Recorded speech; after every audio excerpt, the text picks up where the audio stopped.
welcome back to this week's episode of HerPod. I'm your host, Lexy McDonald, and you join me in my car today. I feel like I should switch it up. You're just coming along with life with me. So like sometimes that's in my car, sometimes that's in my room. Like we're just going to do whatever we do. Like we're just friends, right? So we're just going to switch it up. So I'm in my car today. HerPod. Let's do life together. If you are watching the YouTube video, again, thank you so much for all the love on the YouTube video. It's just like surreal and so cool to see so many of you like engaging with the audience. Like, I don't know, it's insane. So I just want to say that I love you very, very much. But happy Tuesday.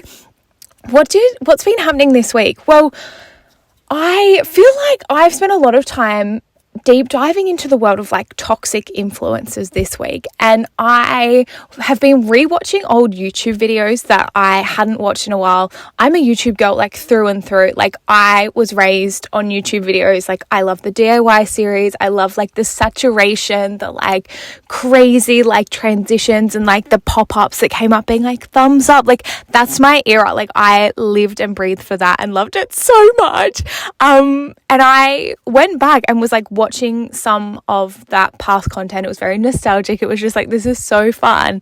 And there was so many things that these people were saying that I was like, oh, like that didn't age well, or like, oh, like you wouldn't say that now. And I think like some of the things are like, whatever, like, you know, you wouldn't say that now, but some of the things were like really enforcing some really toxic behaviors. And maybe I was too young to like realize that or like pinpoint that and be like, oh, like it's actually not okay. Like, especially like the fitness influencers or the content about like body image or like what you should and shouldn't be doing or what foods you should be eating or like meal prep planning. And like, I don't know, I like when you take a step back, I've realized how like dangerous some of those content, like some of that content was, especially coming from like girls who like obviously had really pure intentions. Like I'm not saying that they didn't, but like you're giving like a girl in her early 20s sound like a hypocrite. I'm a girl in my early 20s, but you're giving someone like who's a teenager or like whatever, like a platform to speak about like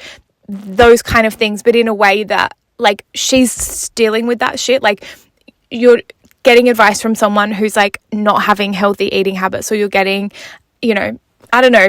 I don't know if this makes sense, but like the diet culture or like the foods that they were eating or the what I eat in a day's, like you're getting those videos and you're getting those tips from someone who's actually just not in a really healthy place themselves. So it's kind of like a really hard dynamic to then watch and like take on board what they're saying. And I then watched other videos and like podcasts of like things these other influencers have done like in the past and like in the like for speaking about the past in the future, and they're like, yeah, like that was really shit. Like I wasn't eating, like this was like not a healthy thing. Like I was doing all these things and like being a teenager, and it's like navigating like a relationship with food while being in a public eye and while like influencing other people to like want to look like you and want to eat the things that you're eating is like, yeah, it's a really scary world, and something that I didn't even realize was happening at the time. But like looking back, like even like Nikki and Gabby as an example, like the twins, if you watch them, like them being like, instead of having 2 pieces of pizza, like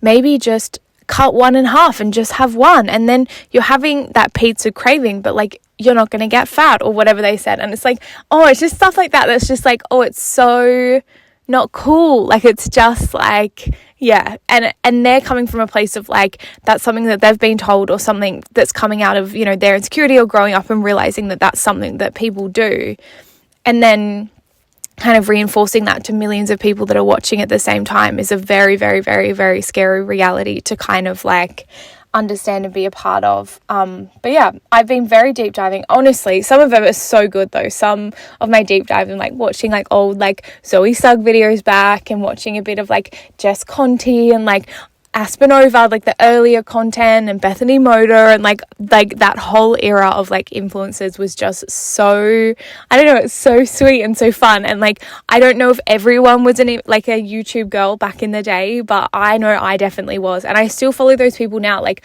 I still will watch a Zoe Sugg video every single week when she or like whenever she posts it. But yeah, I think that's very, very cool and fun to kind of look back on, and I can't even imagine how it is for them, like having like that time capsule to like look back on the things that they're going through, or like seeing. It must be insane. It must be so cool. something that I said to you that I was going to do last week in the pod was that I was going to watch the what's it called? What's the movie that I always said I was going to watch? What's the Adolescence. I knew I just needed a second. Adolescence.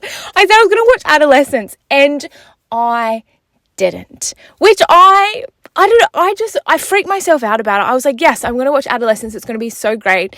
And then I kind of was hearing what everyone was saying, and I'm still getting the reviews, and I'm still seeing what everyone's saying. And I'm like, I don't know if I can. Like, I'm a romance comedy girl, and like, as much as those issues, like, they're important to me, obviously, and as much as like I think they're so important to chat about, and like, you know, I love the messaging and I love the conversations that it's bringing up, and I think that it's really, really valuable, and clearly it's had such an impact on so many people. I cannot bring myself to do it because I know I'm not going to sleep for days because it's going to like churn up. I don't know, like those movies like freak me out so much, and I know it's I know it'll be so good for me to watch. I just can't bring myself to do it. But I did watch the first episode on Gogglebox. Like, that's a very UK Australian thing. I don't know if the US does Gogglebox, but it's like a show where like a bunch of people watch shows, and then they like, it's like a TV show where like every week they watch a bunch of different shows and then you see their reactions. So I watched like the first episode on Gogglebox where they showed like 10 minutes of it, and they had all of the like Gogglebox people talking about it. And I was like, and when like the first, when he gets taken to the police station and like questions and like CCTV footage, and I'm like, ugh! I think that's probably the worst of it, to be honest. I need your opinion and I need your reassurance, I think. But like, yes, very scary, very intense. I don't know how brave I am going to be to watch it, but maybe if everyone reassures me that it's going to be okay, maybe I will watch it, but I am really nervous. I'm really scared.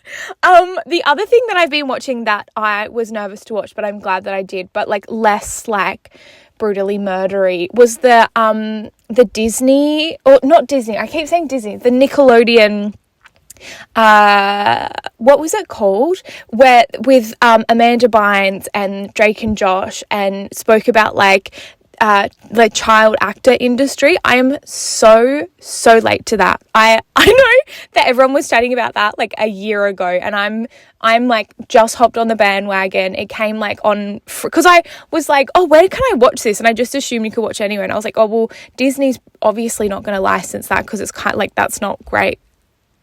It's not a great look. Oh, see, filming outside scary because I can see all of my neighbours walking to their cars, and I'm just like sat here talking about Drake and Josh. Anyway, I need to get over that. I love the car vibe. It feels like a car chat. I love a car chat, but I just need to get over the fact that my neighbours can see what I'm doing as well in my little suburb, but that's all right. Sorry, Drake and Josh. I'm all flustered now. Drake and Josh, yes, I watched it, and I watched their podcast, which is very recent, to be honest. Like, that came out, the other episode of that came out the other day. So like, I'm still like, I'm on the pulse, guys. Like, don't come to me with pop gossip. I promise you that you won't get anything out of that. But I watched the documentary and found it so sad and eye-opening. And I wasn't really raised on Nickelodeon. Like, in Australia, we didn't really have Disney Channel as like a readily available, like we didn't have Disney Channel, we didn't have Nickelodeon. I got to watch like little bits and pieces, and like I knew of Drake and Josh, like it's quite a, I never heard of the Amanda Show, but I think that was just before my time. I think the Drake and Josh was more my time, and then that kind of pulls into like the Selena Gomez's and the Hannah Montanas and the Wizards of Waverly Place, and all of that is kind of more my time frame, while Drake and Josh was kind of like on the outer edge of like what I remember, but like the Amanda Show was too far.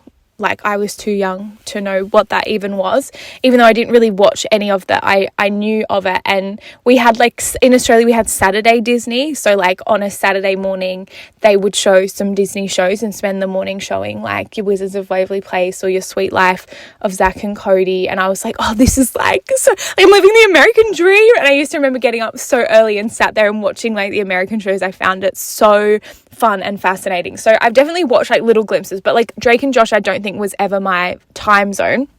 my time zone, my time period wasn't in my young person time, but I definitely heard of Drake and Josh, and it was, really, obviously, like, for Drake to go through that is just fucked, and to have, I don't know, like, it's really hard, isn't it? Because it's that kind of industry of, like, what kind of person does that attract, like, the child, like, working with children industry. Like, it would attract some really incredible, beautiful people that, like, love children and, like, are very nurturing and gorgeous and beautiful, but, like, it's also a prime spot for people that don't have the best intentions and that are, you know, have the fact that, what do they say, 2 pedophiles were arrested in the space of 2 months, and then this person got charged, and there's always people, and the power dynamics in those situations. Like, if you're, like, not a good person and you are okay to use people in different situations, like, you, like, working in a space with vulnerable people is, like, a really scary place for you to be. And it's fucked. And I'm sure now there's more regulation, and I hope there is, around child actors and making sure everyone's safe. And it's just, like, the fact that, like, you go to work to be safe and you are in that environment around people to feel safe, and they weren't, is just fucked. And hearing him talk about the whole situation and just, like, everything, anyway, blew my mind. Like, because you do see those shows and you're like, they're having the best time. Like, and Drake did say in the podcast the other day that he was like, don't ever take that away from, like, the show was a great time, and you know, when I was on set and when I was filming, like, that was the best time ever. It was kind of the, like, behind the scenes and the people I was exposed to that were the problem. It was never, like, the show, and they loved the show. And I think that that's nice to watch it and know that they're, like, living and doing something that they really love to do.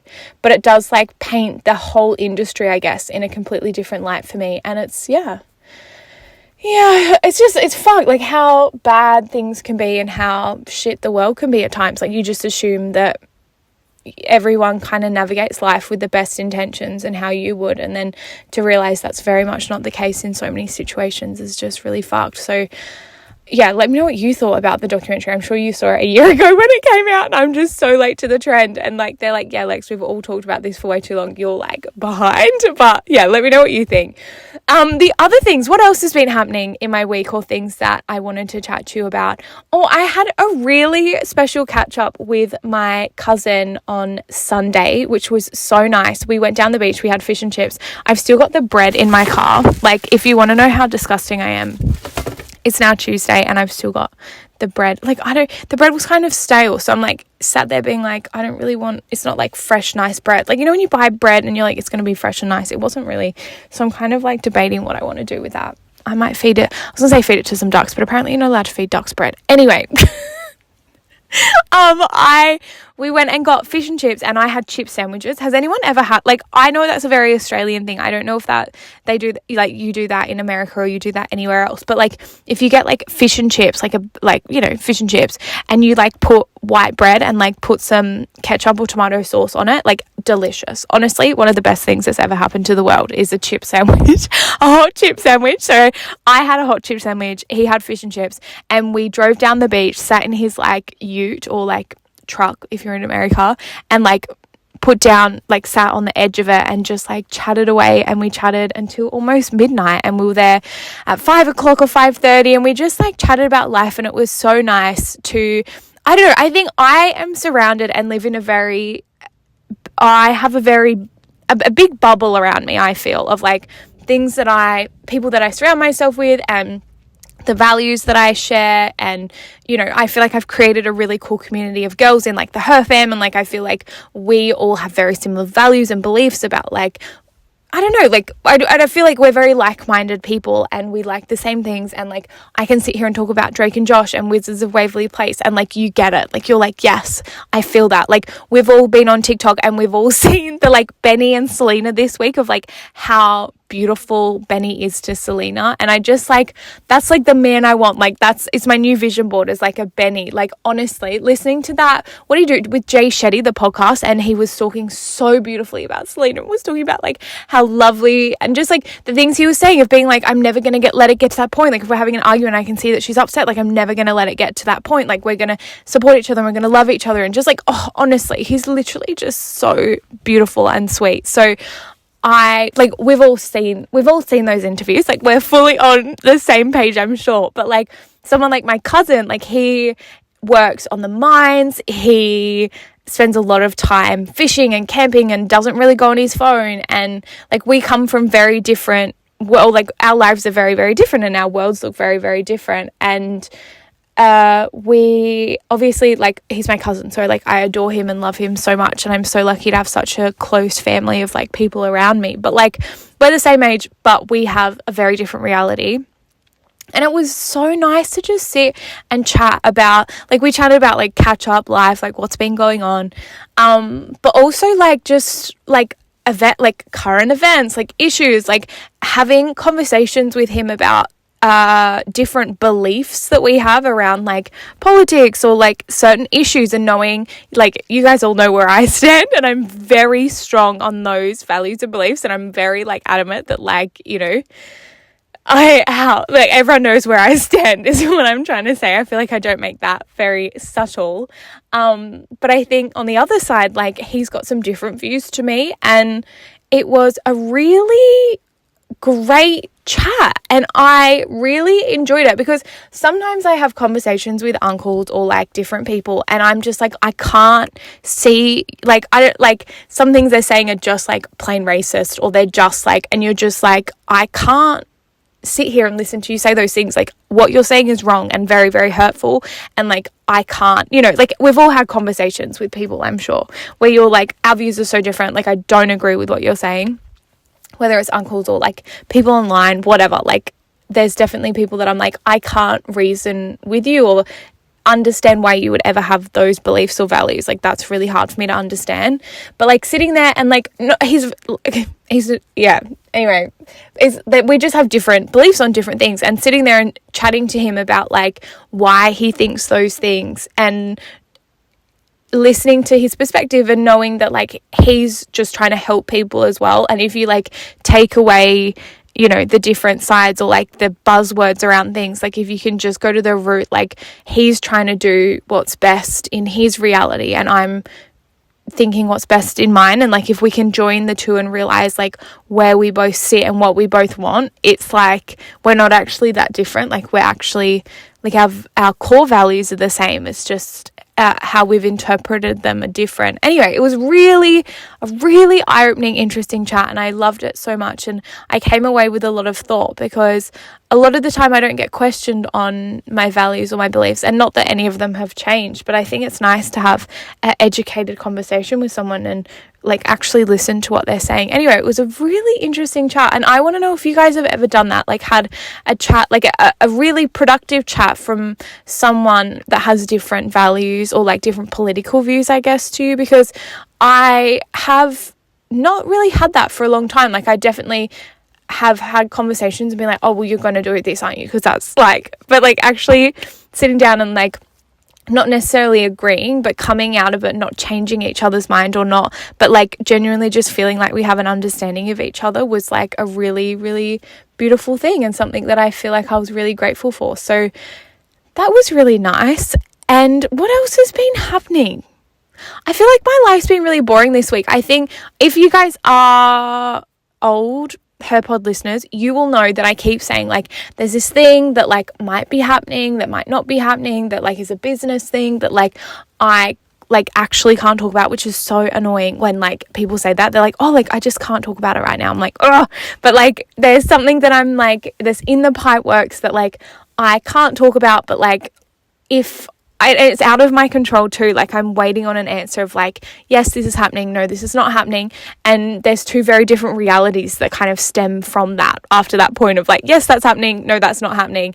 And yes, I'm very nervous of like what the outcome's going to be. I feel like it's putting so much of my life on hold, because it's like, if this thing does happen, you know, whatever it is, I will be able to talk about it at some stage. But it just is like really hard, because it's like I am trying to prep for it and like plan my life, and I'm such a planner. And if you know me at all, you know that I'm like I'm a future girl. Like, I've got my head 3 steps ahead. Like, I'm constantly thinking about the future. I'm constantly thinking about what I need to be doing, how I need to be doing it. Like, I'm a very, very future orientated person, and I need a plan. And like, the worst part of my breakup is when I broke up with my ex, is like, I had a plan. Like, I had an idea of how our life was going to be. I had like a future mapped out of like what our reality was going to look like. And then when that got taken away, like, the hardest thing about that breakup was like me realizing that like that reality and that plan that I had in my head like wasn't going to happen anymore. And that was really hard for me to like navigate and work around. It was just literally that I didn't have a plan.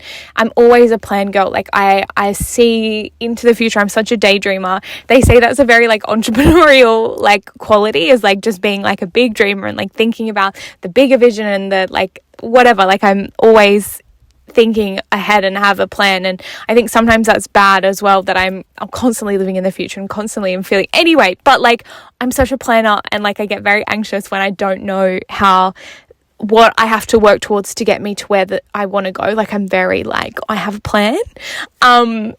And I feel really weird about the fact that like I don't know where I'm going to go or what I'm going to do at the moment, and that it's very much up to this one person. They can be like yes or no, and whatever they say will determine like what direction I go in. And I feel like I'm at a little bit of a crossroads where I'm still sat waiting, being like, I don't know if it's a yes or a no.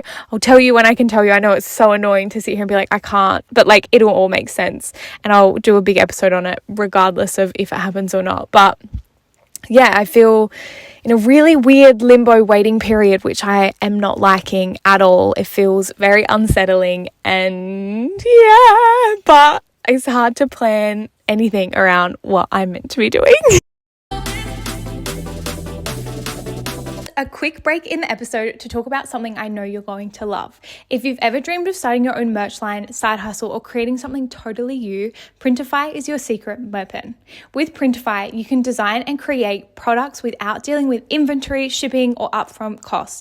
Just upload your design, pick from hundreds of high quality products, and boom, your online store is ready to go. They handle the printing and shipping so you can focus on growing your brand. I personally have some merch samples on our way from HerHelp from Printify for HerHelp, which I'm so excited about, and I can't wait for you to see. So head over to printify.com and sign up for free to start creating today. That's printify.com, because your idea deserves to break into the world. Now back to the episode. Okay, let's get on to some dilemmas, because I can't even tell you how fucking hot it is in this car. I'm like, I wonder why I don't ever film car episodes. I love this so much. I've realized now it's because it's so hot. I'm literally sweating my little ass off. So if we don't get any more car episodes until winter, this is why, because it is so hot. Let me tell you what the weather is. Oh, it's only 25 degrees, but like in this car, I think it's boiling, and being in here a while. So anyway, let's get on to some dilemmas, because I'm going to cook alive. I'm going to be like a little boiled egg. Anyway. Okay, dilemma 1. How long did you wait before moving in with your partner? My boyfriend and I are in the first year, and the lease is up in a couple months. I'm not planning on moving in together yet, but the temptation is there. So just wanted to see what you have to say. Oh, this is a great question, and one that I feel like lots of people have different answers. Like, I know one of my best friends, she moved in with her partner within like, I feel like 9 weeks. She was like, they were living together, and now they've been together for years, and they're like so happy, and like it's the best thing that they've ever done. While I also have friends that like have waited years and years and years, and then like moved in together, and then like it's not worked out. Like, I think it's just like up to you, and if it like makes sense and all the stars align, you're like, well, our lease is up, your lease is up, like, does it make sense? Like, I don't know. I know people have different opinions on like when you can move out and when you can't, and religious views, you know, will change that opinion for you of like what is expected. But for me, my mum's always said to me, like, make sure you live with someone before you get married, because it's like a really great way of like knowing who that person actually is, because there's always going to be things that annoy you about each other, and you really get to have a different sense of who someone is when you live together. So I was with my ex for about a year and a half, and we did a year of long distance before we moved in together, and like that ultimately didn't work out. But the reason it didn't work out was because I got to know who he actually was, because we got to live together. Because like until that point you're literally just dating. Like as much as he like would stay at my house for like weeks on end, like it wasn't the same, because like it wasn't his space. It wasn't like he like, you know, or I'd go up and stay with him, and like it's not like the same as like this being our house and us living together, because like you're always like literally like it's not your house, so you're like being a little bit more respectful of like the things that are going on, or like you're like when it's actually your space together, like I feel like that's when you get to see who someone is, and that like could be for the better or for the worse, but you really get to know who someone is when you live together. So my mum's always said to me like, make sure you live with someone before you get married, just to like get to know them. So my recommendation is, if you feel like this is the right thing to do, like do it. I think you should. Am I the asshole for treating my mother-in-law the same way she treated my parents? I live in the south and my parents live up north. They commute upwards of 9 to 10 hours to see their grandchildren a handful of times a year. My mother-in-law lives about 10 minutes away from us and can see our kids anytime. My mother-in-law pops up to the house when my parents are in town, saying she misses the kids and stays for hours. I mention this to my husband and he does not think anything of it. He says it's great that the children have both their grandmas visiting. I say it's nothing but selfish and she is being inconsiderate.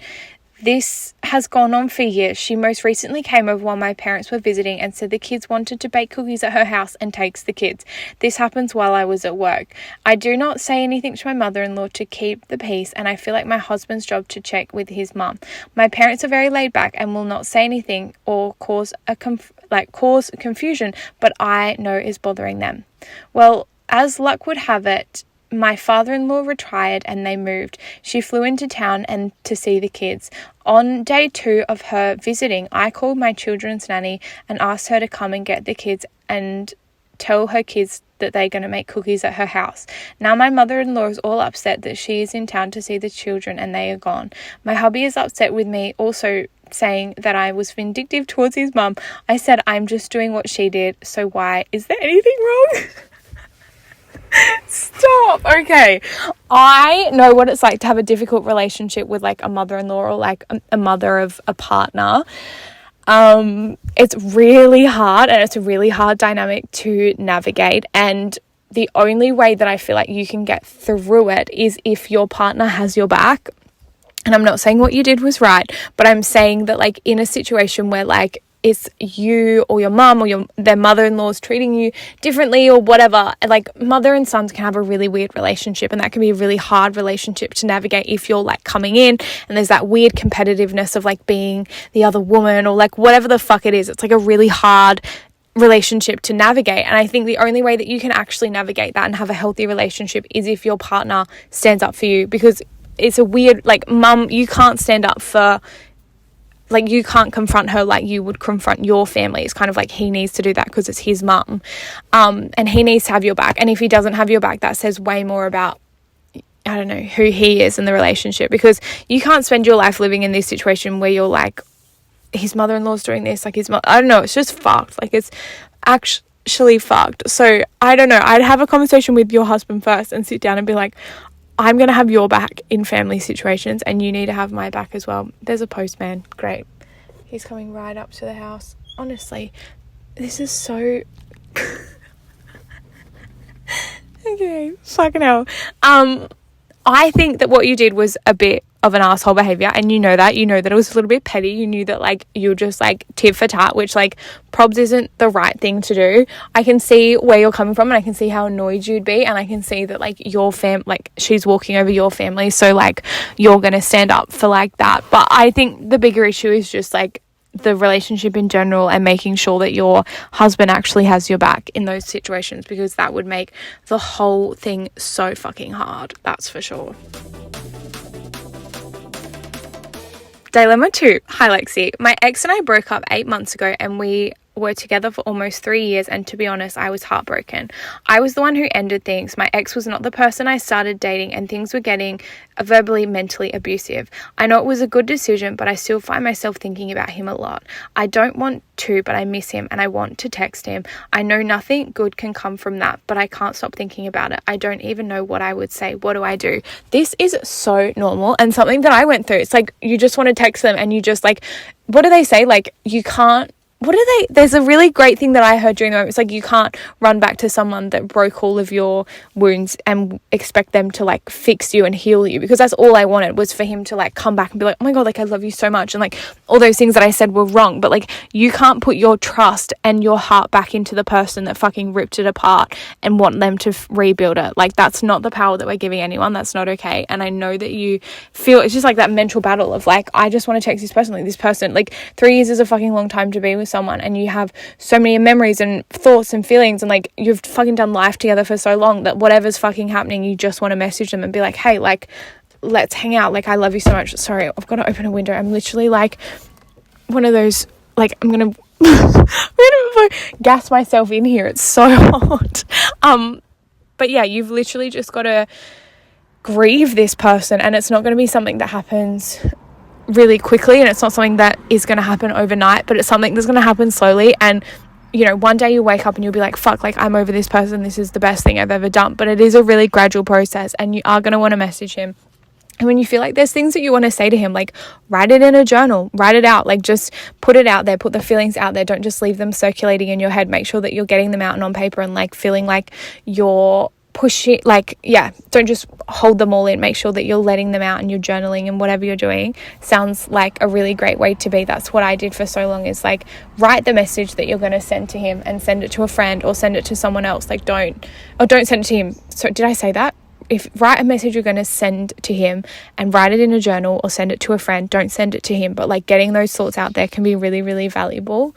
The other thing is just take it easy on yourself. Like it's okay to be feeling like this. It's such a normal thing. Like you will grieve this for so, like I grieved my relationship for ages, like because it's not just, you don't just break up and you're like, oh fuck this person. Like if you genuinely loved and cared about this person, like there's going to be so much, like I would walk down the shops and like I would get really upset when I saw that his favorite soup was on special and I didn't buy it, and then I'd get upset when I drove past the park and like the, you know, we used to hang out at, and like he wasn't there, or like when I went back to see family members and the last time I saw them I was with him. Like you grieve for such a long period of time, and it takes like you experiencing all these things by yourself to like fill it up with other memories. So then the next time you walk past the soup that's on special, you go, okay, like I might be a bit sad still, but like I'll be less sad because it's not as confronting as the first time. And then you'll walk past the soup in 3 weeks time or a month's time or 3 years down the line, and you'll be like, oh, I don't even think about that person in that soup. Like I've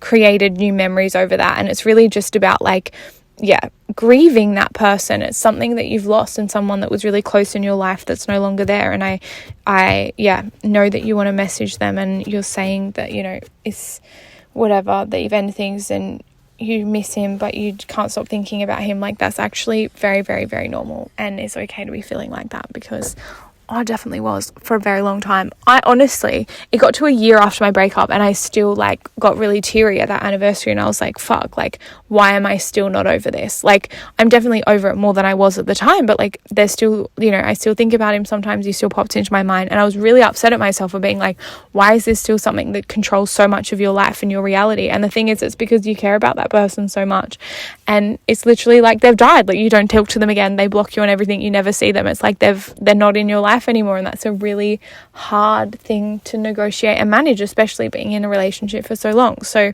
my thought goes out to you.